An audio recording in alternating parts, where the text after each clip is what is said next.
It's time for the Greg's Garage Pod with Jason and Greg. Today's topics: MotoGP, MotoAmerica, World Superbike, and a bunch more. So let's get it started.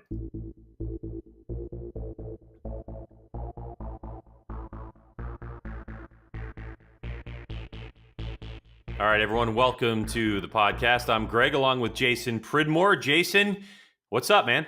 Good morning, G-Dub. Hope everything's going good back there. Yeah, everything is good. If you're wondering, we're on two separate sides of the United States. I'm on the East Coast, JP's on the West Coast, at least for today.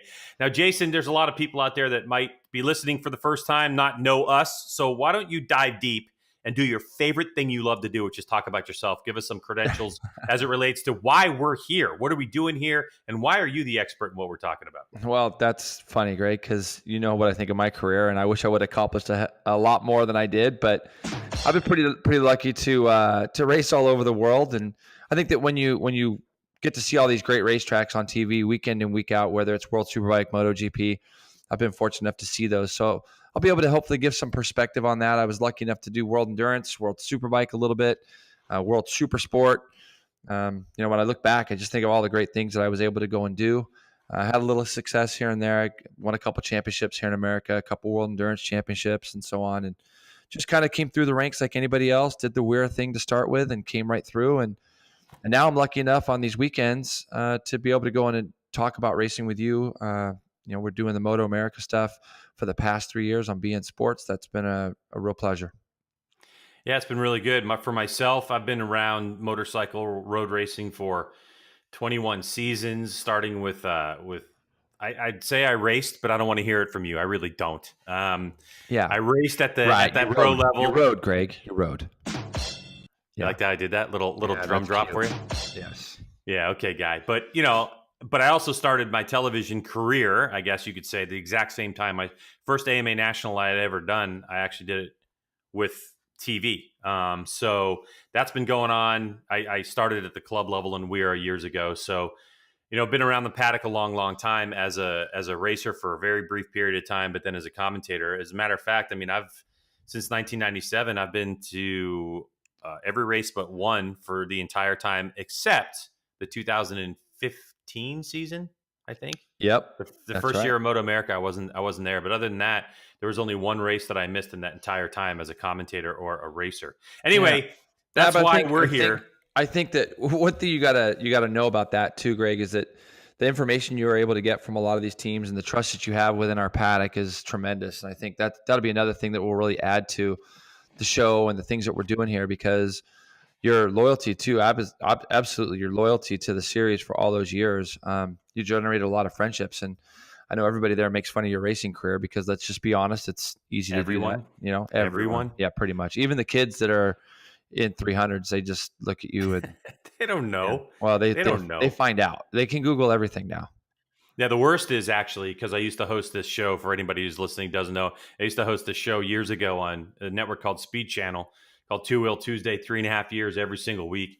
And I have racers coming up to me now. They're like, wow, man, when I was 5 years old, my dad used to sit me down and watch your show. And I'm like, just go shut up and go race. Yeah, you're motorcycle Mr. Rogers. I get it. Yeah, it's good. All right, funny guy. I love that little drops there. All right, so anyway, we're going to get this thing going, and what we want to do, Jay, is really kick it off with MotoGP, because it's current right now, and looking at the landscape of the season, it's been a very interesting year. Obviously, Marc Marquez has wrapped things up, but I wanted to talk about Maverick Vinales because Yamaha won at Phillip Island last week. Yamaha's first win since Assen 2017, which was Valentino. Maverick's first win since Le Mans in 2017. 490 days for him without a win.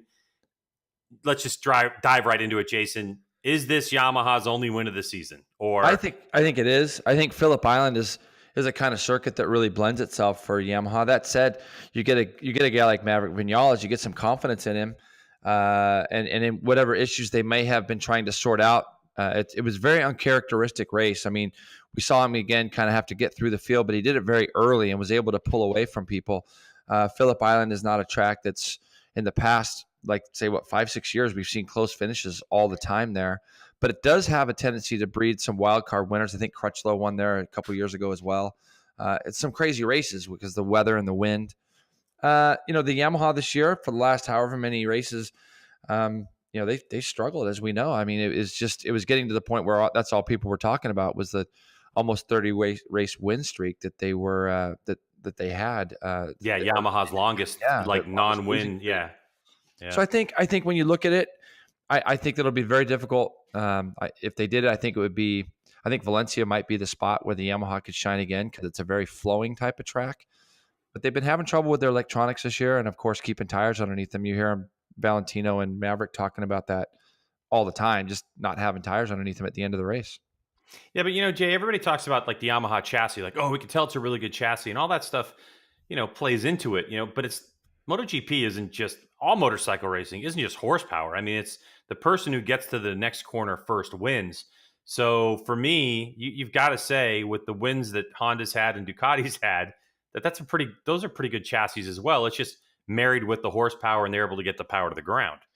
Well, I think in the past, the front end on the Ducati was the big sticking point, and over the last 3 years, they've really figured that out. And I think having Lorenzo this year, bringing some new perspective to that team, definitely helped them win more races. I think he had taken a lot of abuse last year with the results he was pulling and jumping from the Yamaha chassis that I know was basically built around him to jumping on this Ducati and not having any success. I think a lot of people wrote him off. You and I had many discussions about this, and I always thought that when you watch those practice or tests that they do, I watch them all on the MotoGP.com website, and the thing I always notice, Greg, is he's always the first one out. He was always putting in a lot of work. He's always trying to figure out that bike. When he won this year, it didn't surprise me at all, I'm happy to say.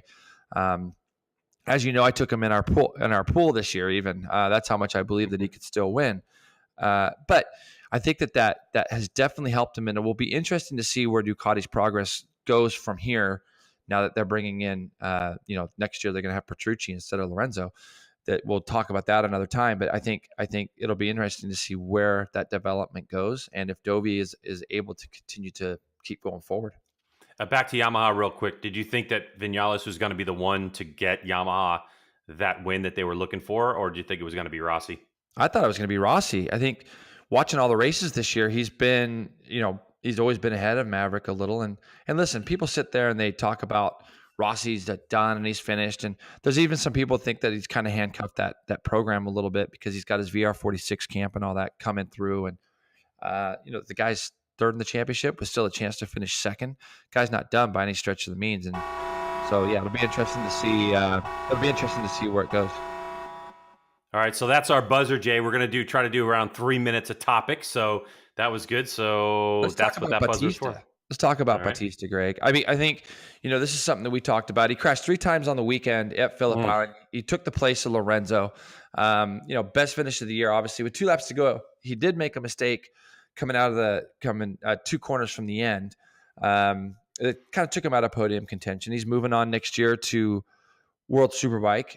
We've just found out, too, obviously, this morning that Lorenzo's fit to ride in Malaysia, so he's definitely going to be back on his old team. Did you have any doubt with Bautista, though, that he could finish 4th at Phillip Island? He's had success there before. I mean, was it any question in your mind that his skills had diminished as a rider? This goes right back to what we talk about, though, doesn't it?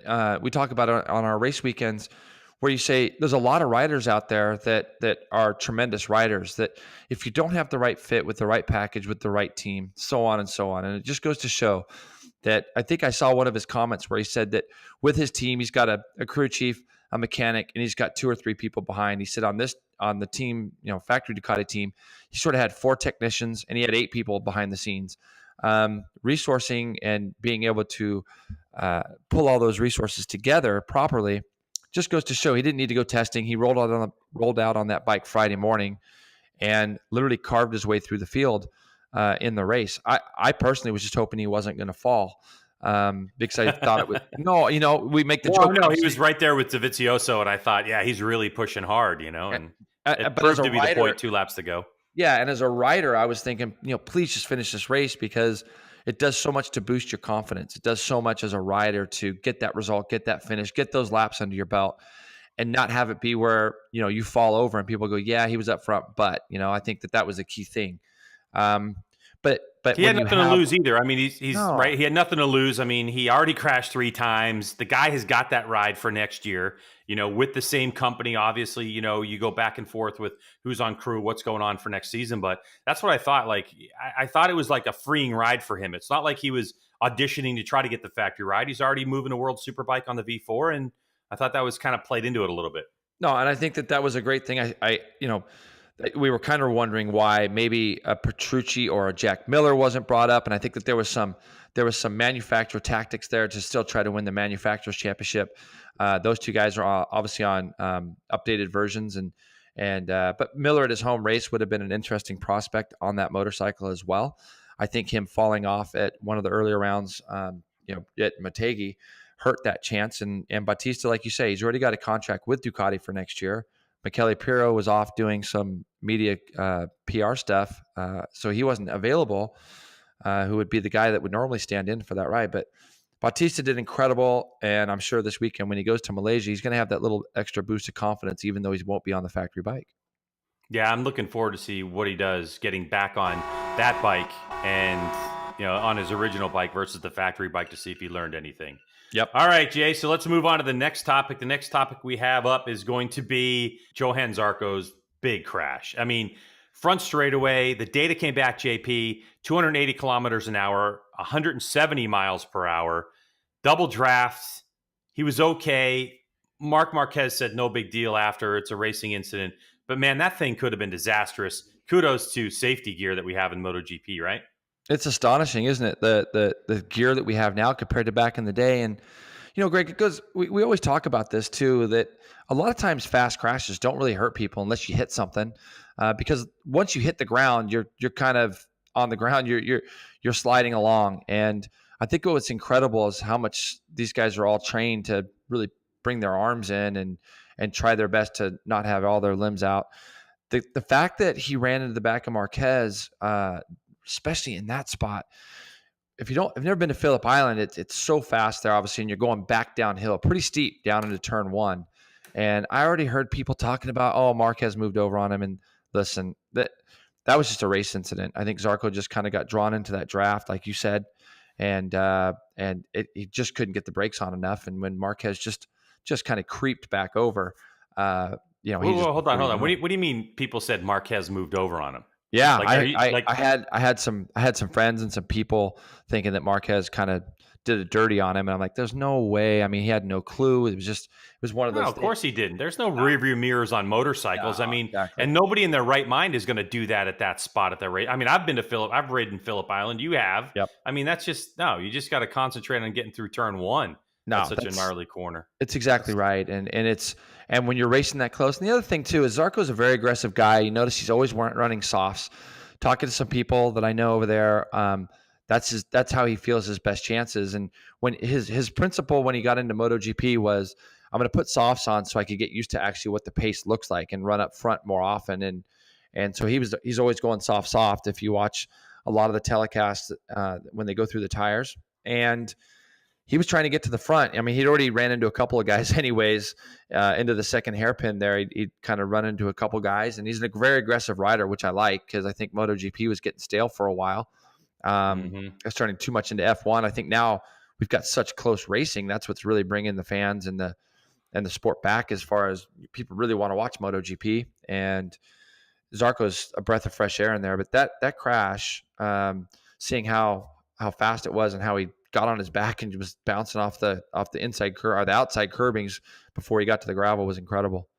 Yeah, but it's also a testament to the homologation rules that are in place and how many people work on making sure these racetracks are going to be safe in case of an incident like that. So really hats off to everyone involved who gets those racetracks homologated, because that was it. It was what you talked about at the beginning of the point. He's not hitting anything. He just hit the deck and he slid on his back, and then the bike got separated from him, which is obviously is a big thing. And a scary crash and obviously very high speed, but no real consequences on that one, which was extremely lucky for everyone involved. Yeah, absolutely. And you saw both riders kind of just say, look, there was a racing incident, and that's what it was. All righty. So that's that topic. So the next thing we're going to talk about then is going to be this weekend is kind of getting ready to start as we record this, Jason. But it's the Grand Prix in Malaysia. What are you Yep. thinking? I think without question, I always think about Marco Simoncelli now. Unfortunately, because it's 8 years ago, Mm-hmm. and it's unfortunate that's what you think about. But the championship's over.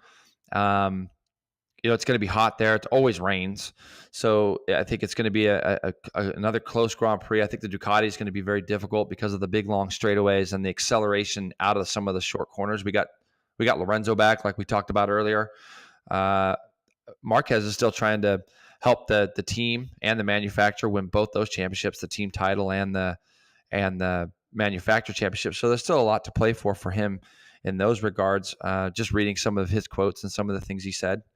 I think it's already started a bit of a bad weekend for Suzuki already. I saw one of their bikes burnt down in just outside the garage today in pit lane, like literally Rins' bike burnt to the ground. So I think it's and Greg, we're at the end of a very tough stretch. 3 weekends in a row, traveling all over the world. They went Japan, Australia, and now Malaysia.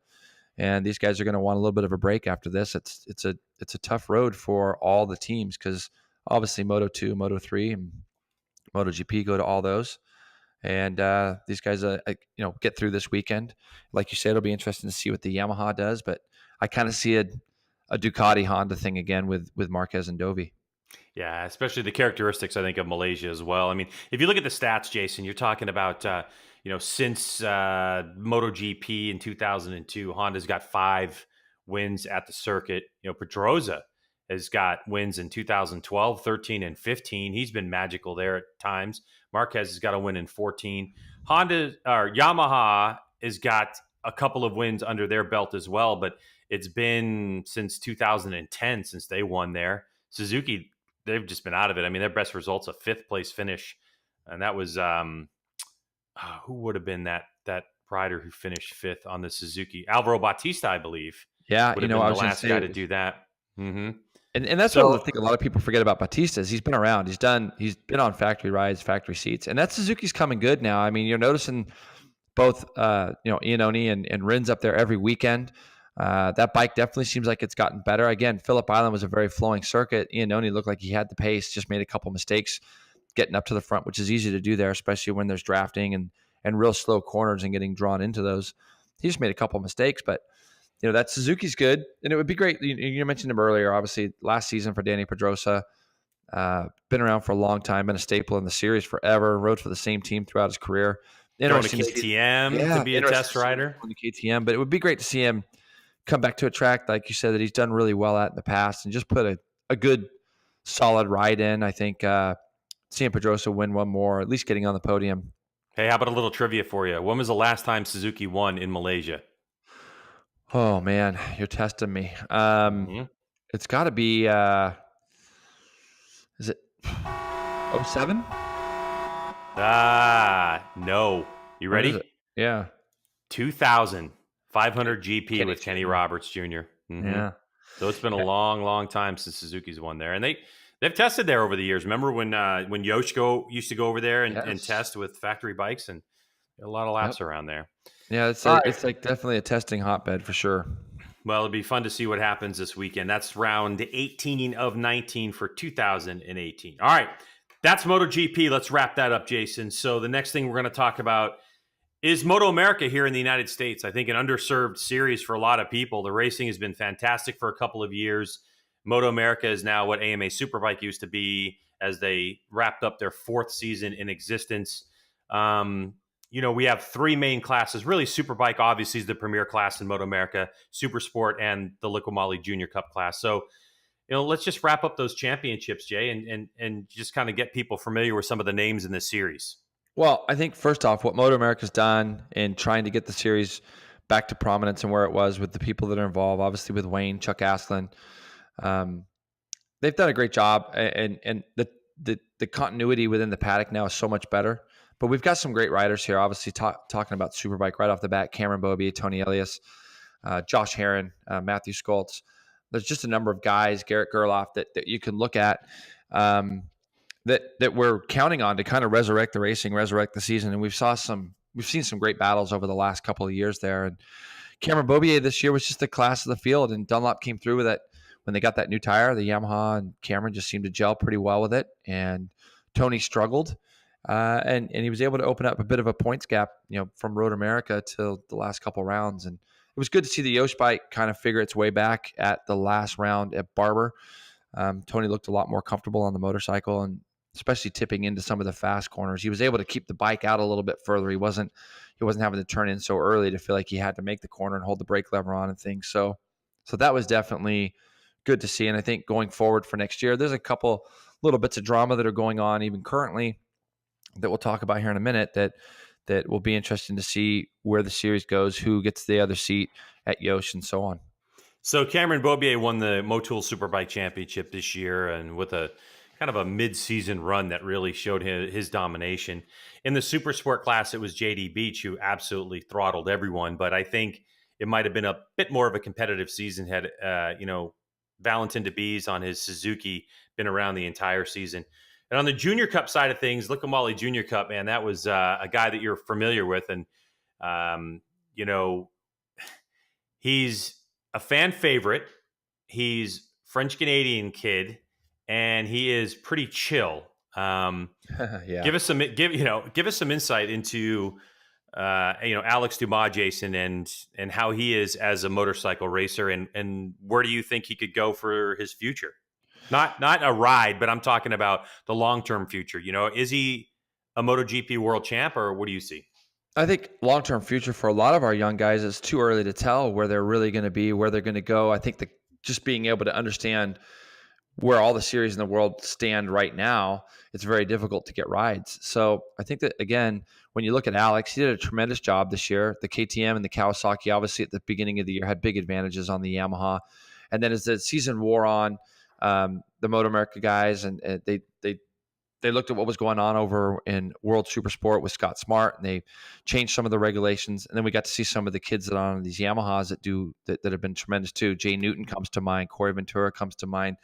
There's a lot of really good kids out there, a lot of good riders. Ashton Yates obviously was on the Cowie.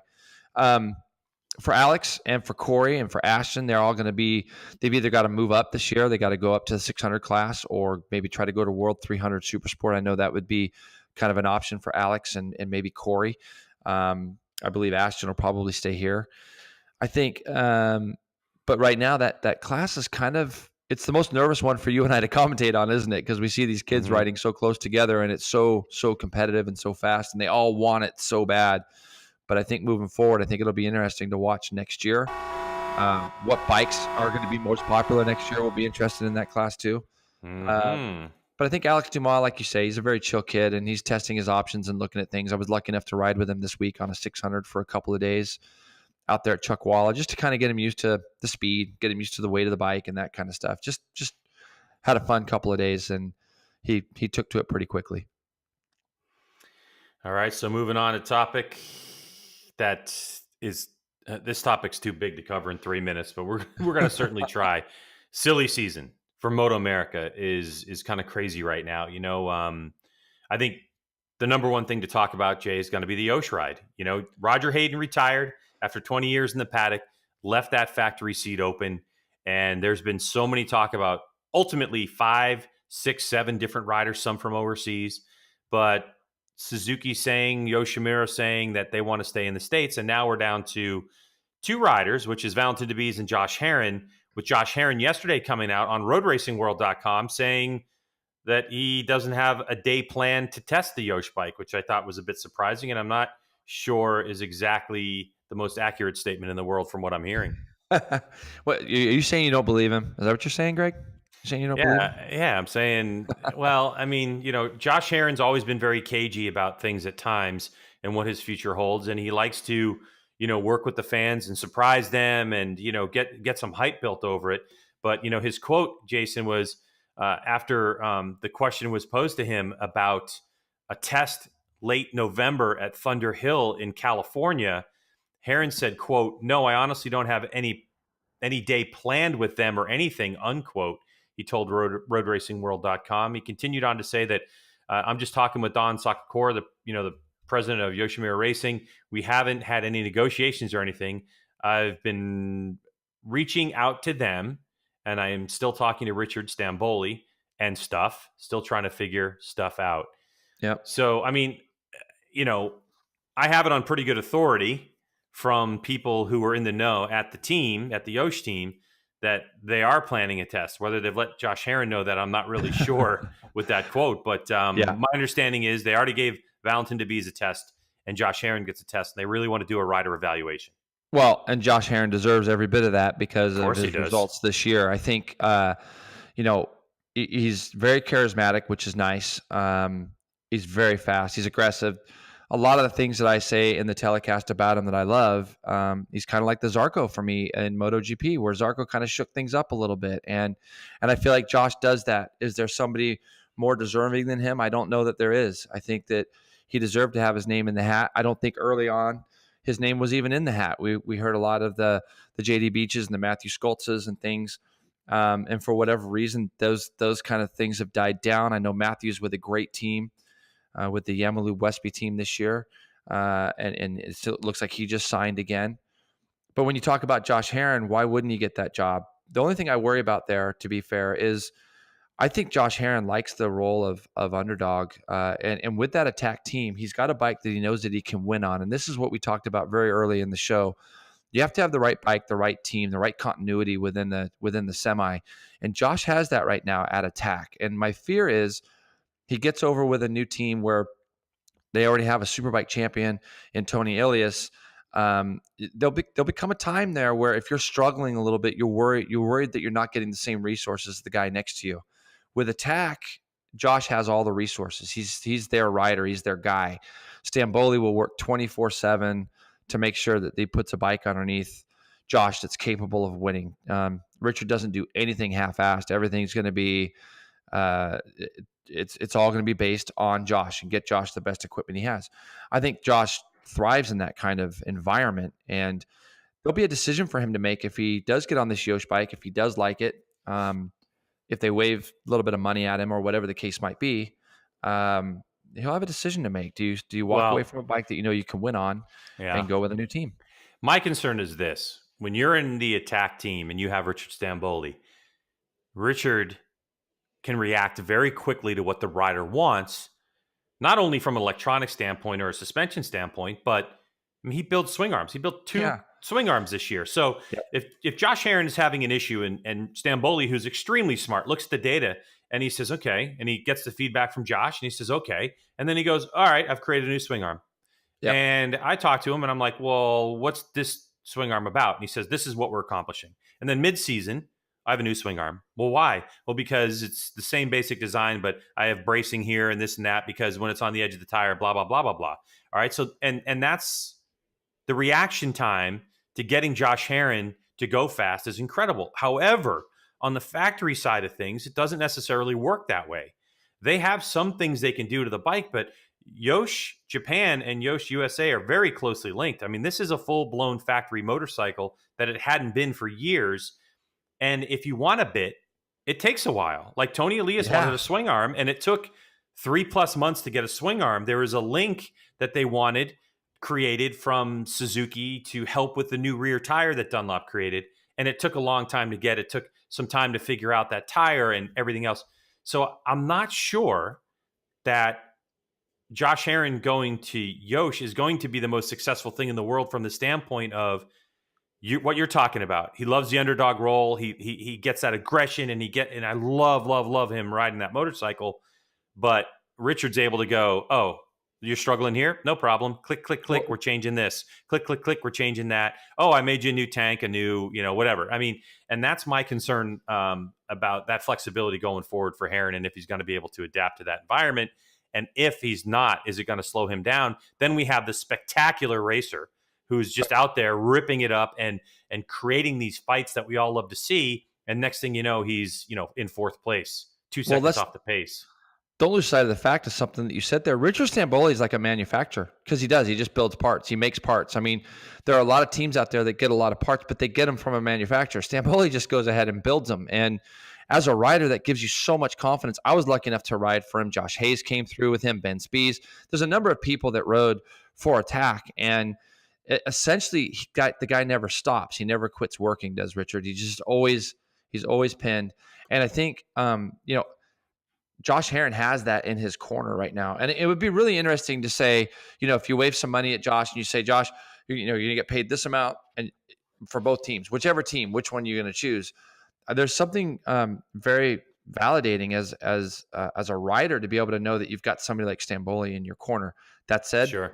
the Yosh team has been around for so many years, and there's such an incredible group of people. If you go to that team, you see a lot of people that have been in that team for a number of years, and it's like a family there for them. So Don Secacor is obviously the main principal.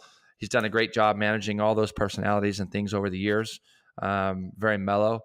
But I think it goes right back to what we said, Greg. Do you make a jump? It's very hard to jump off a winning team, a team that you've gone out and won 3 races this year as a privateer.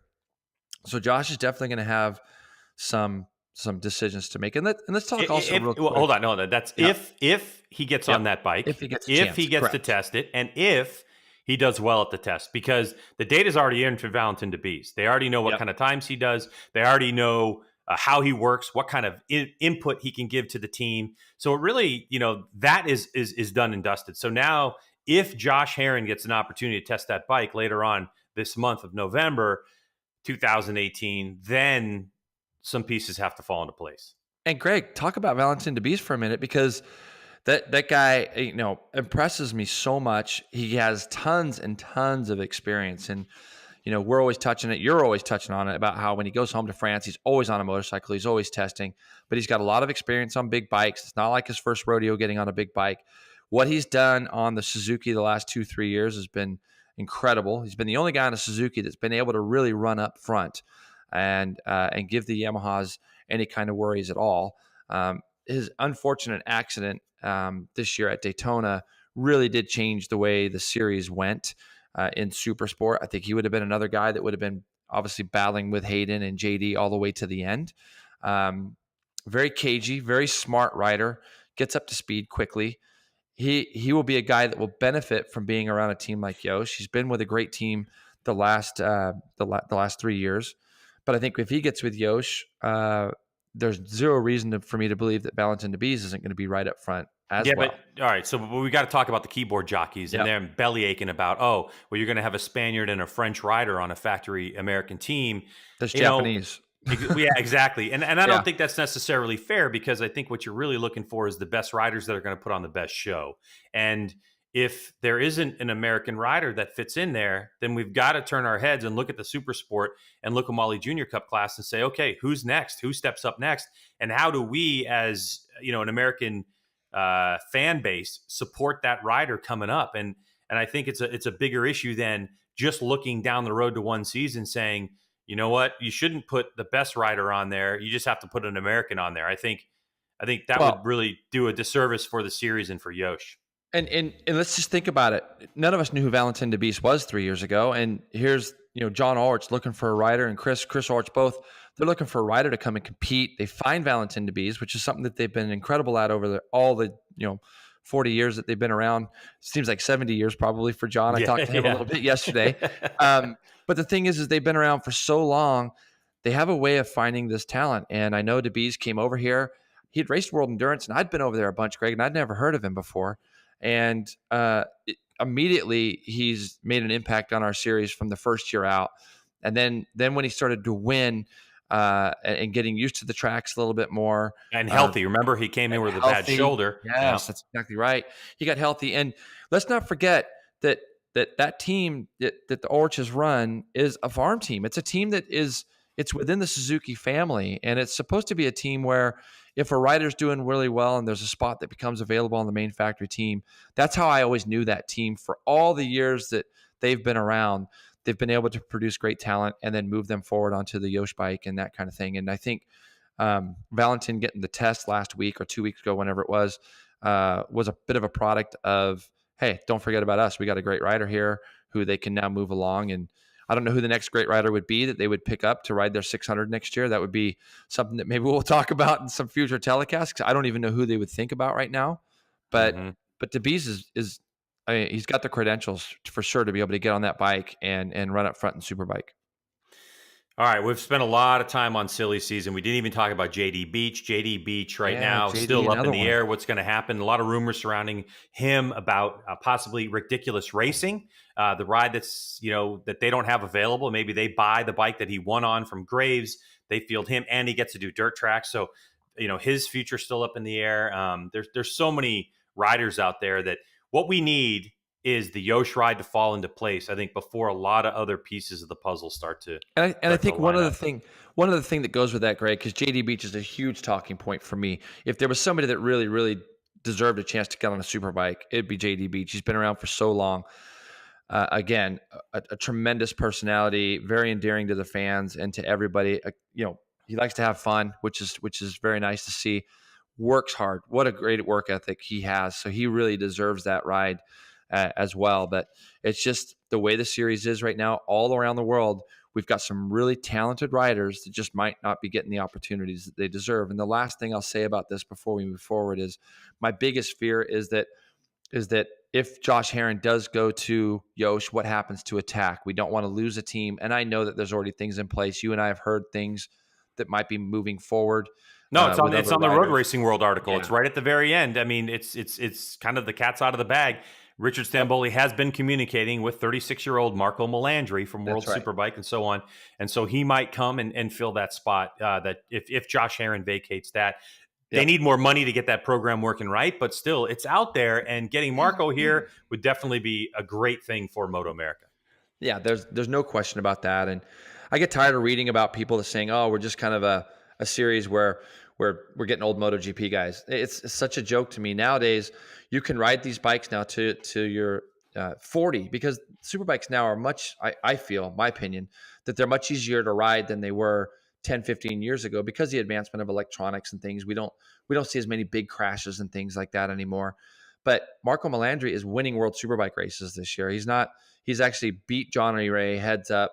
Having a guy like him come over and Tony already being here, I just think it puts our series more on the map. It gets people over in Europe engaged with what we're doing here. So I think that there's a lot of things that are stemming from this Yosh ride that could impact the whole series. And I see it nothing but positive, hopefully. So that'll be great. All right. Let's get back on track with that, Jason, and let's move on to our next topic, which this time I want to talk about Cameron Beaubier. Cameron Beaubier, a lot of chit chat around him. I mean, he was unbelievable. I think he can race with anyone in the world given the right situation.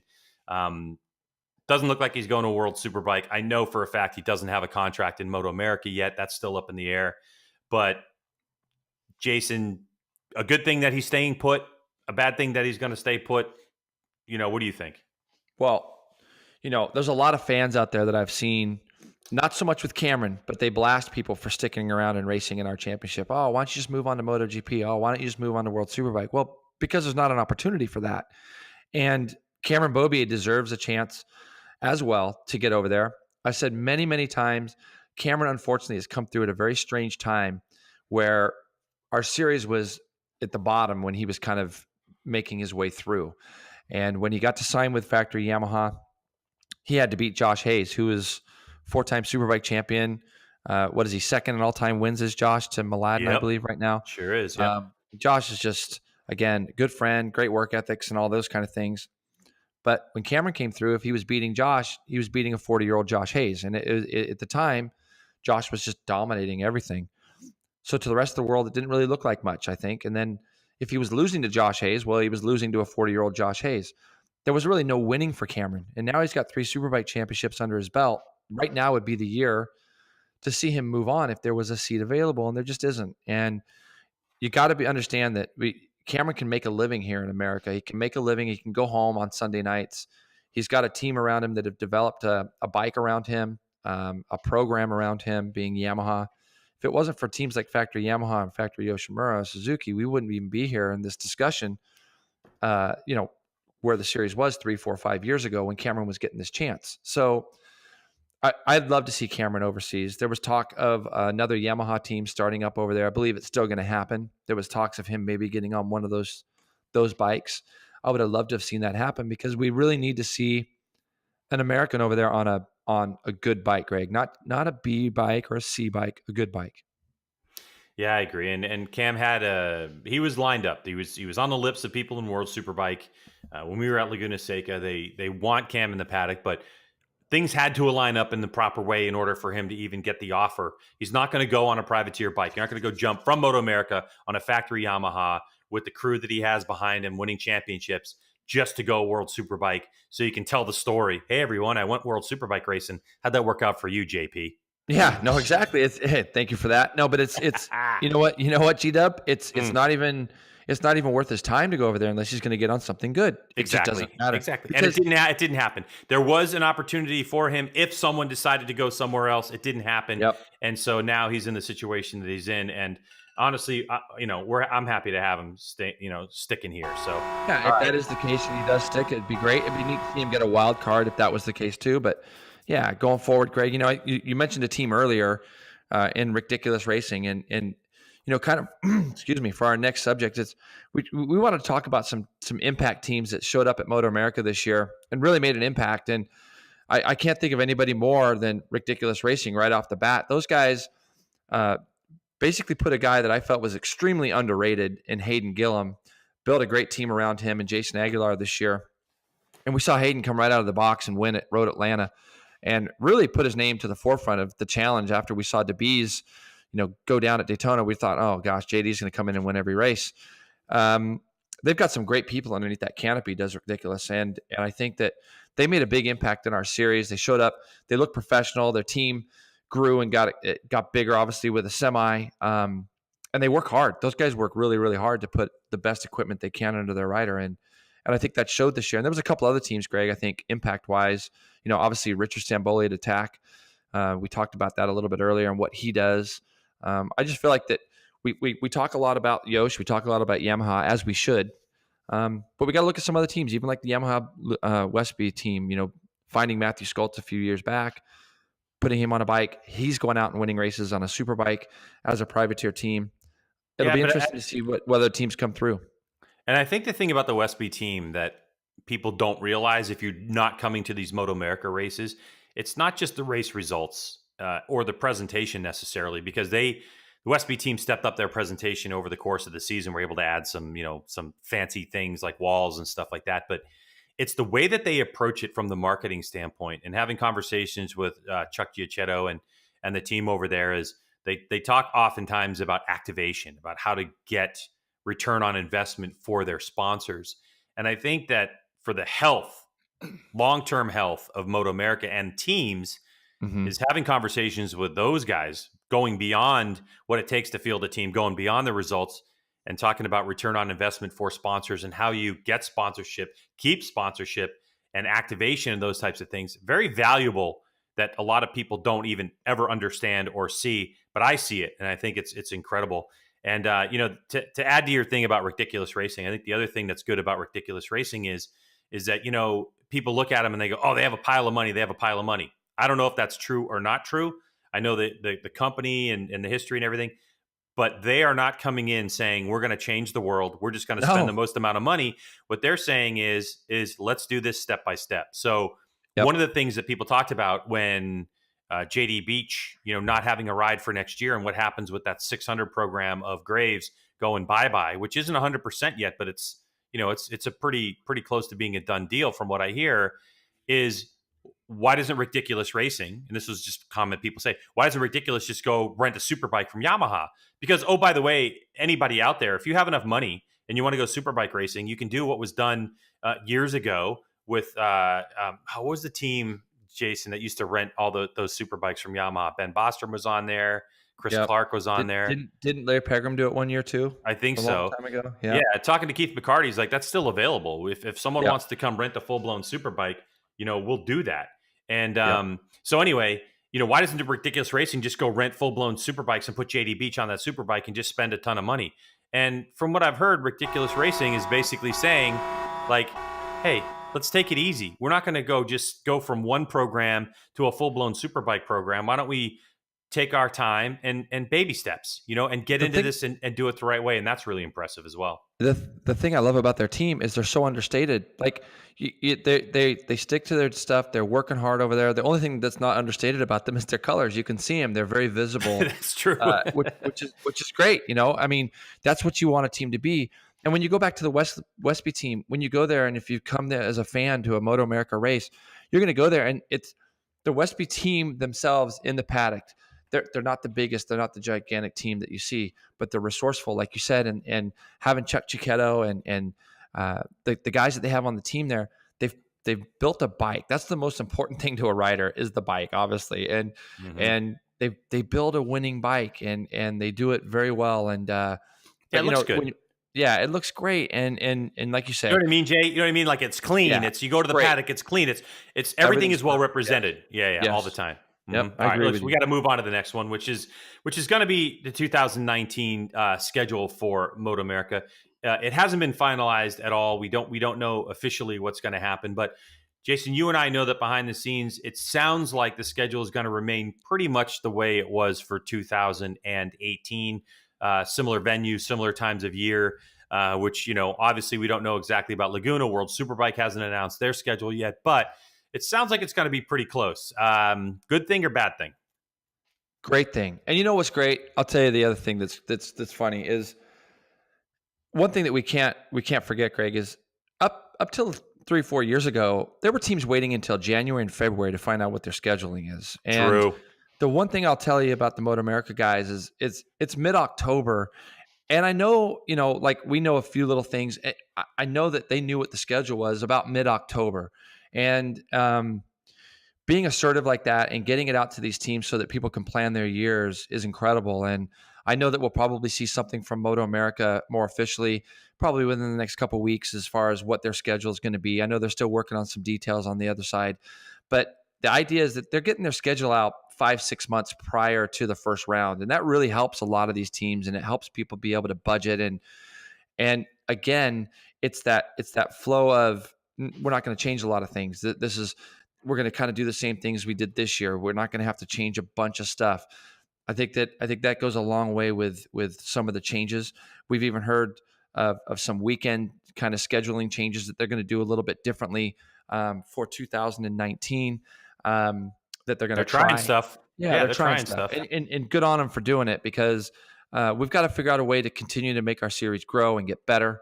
I know that money is obviously very, very tight for so many people, and we've got so many independent teams. We see a lot of mom and dad type teams in the paddock, and it's important that we let them know early. Two things really, I think: get a schedule and get a class schedule out as far as what am I talking about, Gary? Like restrictions, rules. Oh yeah, rules. The rule changes, packages out, and anything.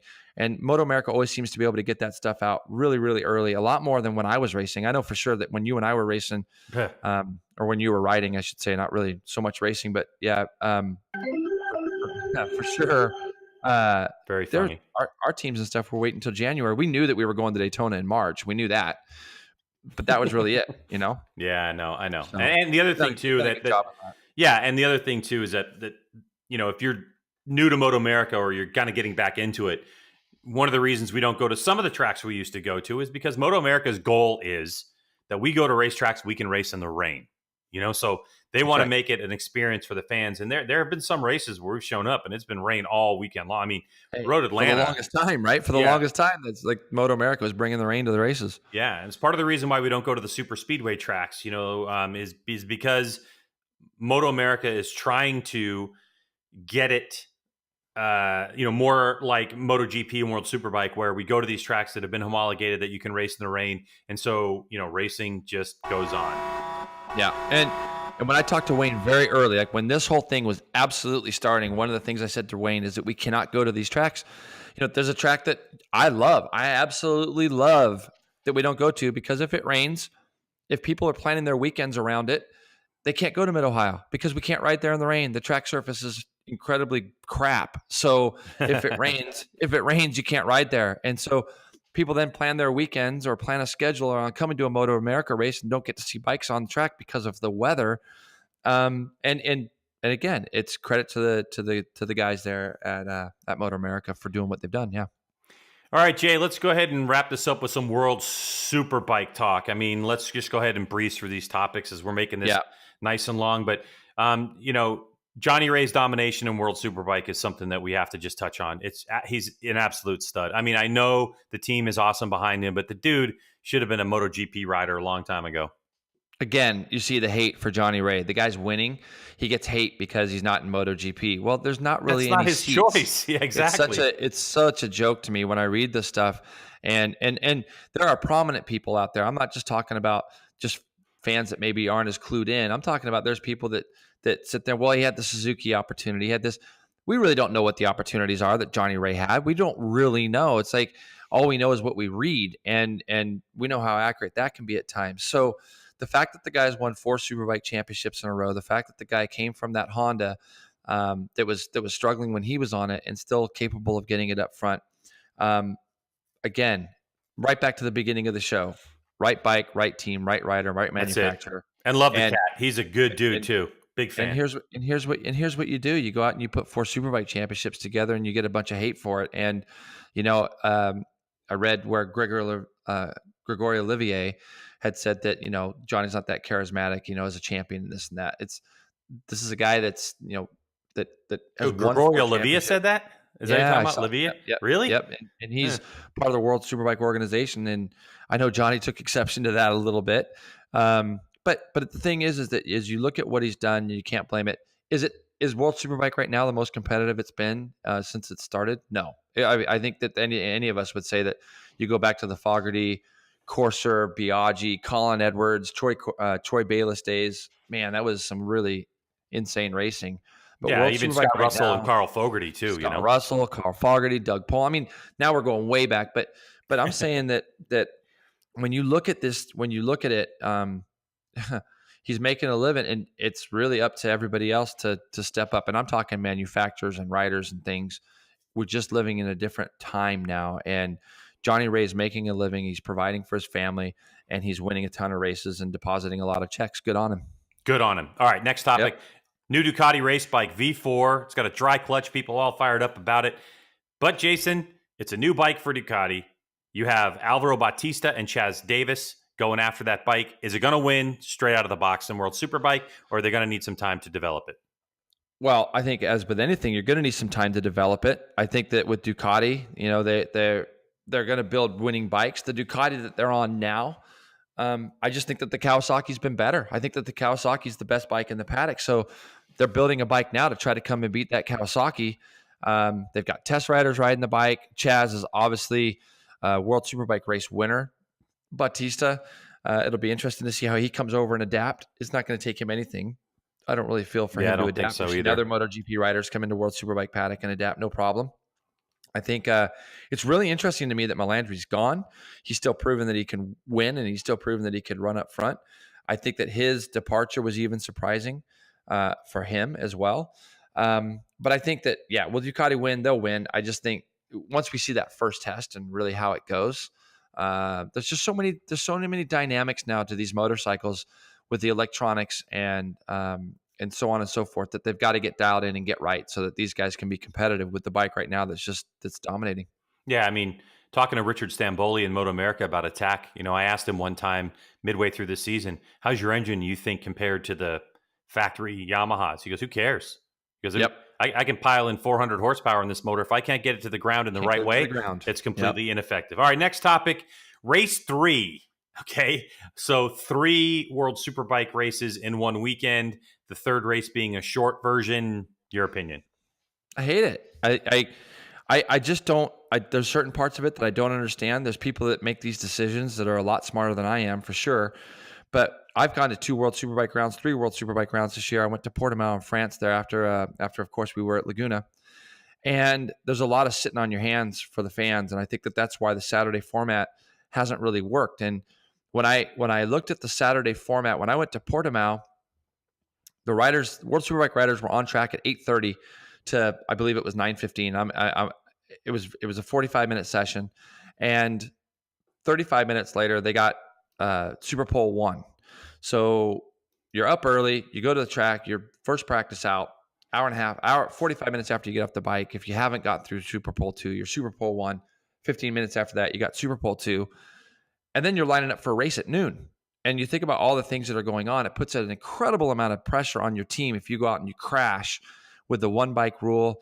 And then that's a whole nother subject in and of itself. We'll talk about that later. Another one. Yeah, the scheduling, Greg, is difficult as it is now. And what I don't understand is run another 300 race, run another 600 race, run something else. And again, there's got to be a reason why they are doing it that way. Of course. There has to be. But I don't think I don't know how running 3 Superbike races is A, making it cheaper, B, making it any better than if you've got people that are dominating on a weekend, you're just going to continue to dominate on that weekend. And we've seen that reverse grid and things like that. I don't want to be totally negative on it. I think it's great that the fans get to see the top guys a little bit more, but I don't think that necessarily is the go. I don't think it's the way to do it. I understand what they're trying to accomplish might be a better fan experience, like you're talking about having, sitting on your hands, whatever. But I don't necessarily think that this is the way to do it. It's kind of like saying, man, I love Reese's peanut butter cups. And then you go, okay, well, for the next week, you have a diet of Reese's peanut butter cups. It's like, too much of a good thing is never a good thing. All right, let's move on from that. Did you do a bunch of those last night for Halloween? Is that what you did? Was that the go-to candy for you to hand out last night? Was the Reese's peanut butter cups? Because I guarantee you probably ate more of them than you handed out. Am I right? Let's just say that there was multiple types of candy purchased, and I might not have given away as many Reese's peanut butter cups as I gave away, say, Snickers and Kit Kats. All right, let's just say that. Saved a couple for the freezer, like your style. Last topic of the day.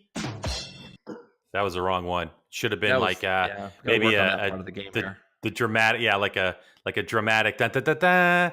Last topic of the day, let's talk about American riders in World Superbike. At least they were towards the end of the season. PJ Jacobsen and Jake Gagne. So what I do know about PJ Jacobsen is, he left Triple M team before the season ended. What's his future hold? Is he going to come back to the States? There's really no ride for him. Not many people talking about him. There's a World Supersport potential on a Honda. Again, is Honda the right choice? Or possibly coming back for U.S. flat track?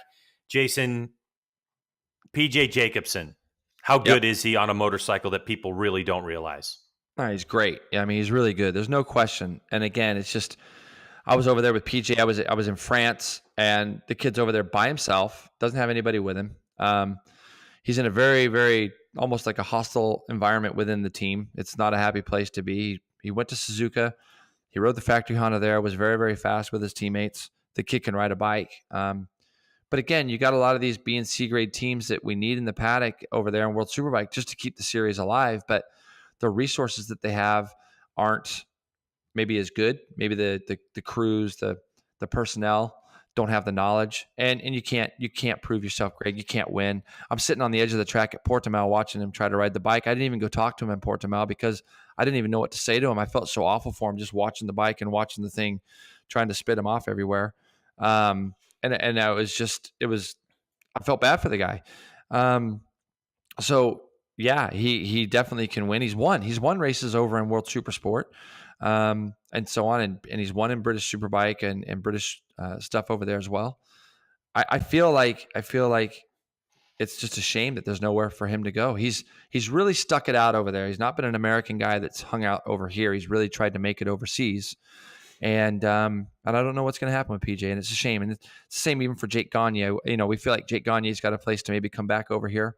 But he had a year and a half over in World Superbike on a bike that, where would you grade the Honda right now, Greg? Maybe the 4th best bike out there, 5th best bike, I'd definitely put it behind the Aprilia. I mean, what Laverty's been able to do on that Aprilia as of late was, I mean, it's... you got to put it behind the Aprilia. You got the Ducati, the Yamaha, the Aprilia, and then probably the Honda. I mean, it's ahead of the Petruccini bike for sure. Yeah, and I think, right? I think next year when you look at, the BMW's getting involved and they signed Sykes and they got Ryderberger, that bike should be pretty good. That BMW should be pretty good next year, you would hope. And, but PJ wasn't really a candidate for that, or Jake. Well, what's interesting, Jason, about Jake is, I think pretty much the 3/4 of the way through the season, it was like, Jake Gagne's out of here. But from what I've heard, from the rumblings that I've heard over in Europe, is that Gagne with that Honda team is not out of the equation yet. I know that Yep. that his contract is structured in a way that the team has the option to exercise a second year, and it's not a no yet. It's not like a handshake, pat on the back, thanks for joining us, guy. So Yep. it'll be interesting to see what happens with Jake. But I think if the Genuine Broaster Chicken Honda team continues on in MotoAmerica for next year, that Jake Gagne would definitely have a spot if he wanted to come back and do that ride. Yeah. So, And Jake's an incredible rider. And I think, we're going to really get to see over the next course of, next couple few weeks, if there'll be any changes, because there's a lot of riders in World Superbike right now, Greg, a lot of riders that don't have rides, don't have jobs for next year. So, being our first podcast, it's going to be fun for us to be able to kind of look and see how that series goes, where MotoAmerica goes over the course of the next 2, 3, 4 weeks. And it's going to give us a lot of things to talk about. And I'm looking forward to that. well, Jason, that's it. Our first podcast in the book. Thank you, everyone, for listening to us. We're planning on doing more. We definitely want to plan on doing something to wrap up Malaysia next week and get back with you and get this going. We plan on having guests, and with the two of us knowing as many people as we have, it's going to go from racers to industry insiders and talking about all kinds of great stuff on this podcast. So anything you want to say in wrapping this one up, JP? Well, I think the big thing is, Greg, is we're pretty easily accessible as far as getting a hold of us either through Instagram or Twitter, or I'm not a big Facebook guy, but every now and then I do check messages. So if there are certain subjects or certain things that we can bring to the table, or if people want to know about certain people or certain things that they'd like to, like you say, Greg, if we have a guest, who do you want to see on here? I'm interested in making this thing as good as we can make it and be a voice for, for road racing in the series that we get to watch on TV week in and week out. We'll have more MotoAmerica stuff to talk about next time, as well as obviously what happens in the MotoGP race. I think one of the questions that we want to talk about coming up, Jason, is Valentino Rossi done? Don't say anything about it now. We're just teasing next time. So for Jason Pridmore, I'm Greg White. Thanks for joining us on the Greg's Garage Pod with Jason and Greg, and we will see you next time.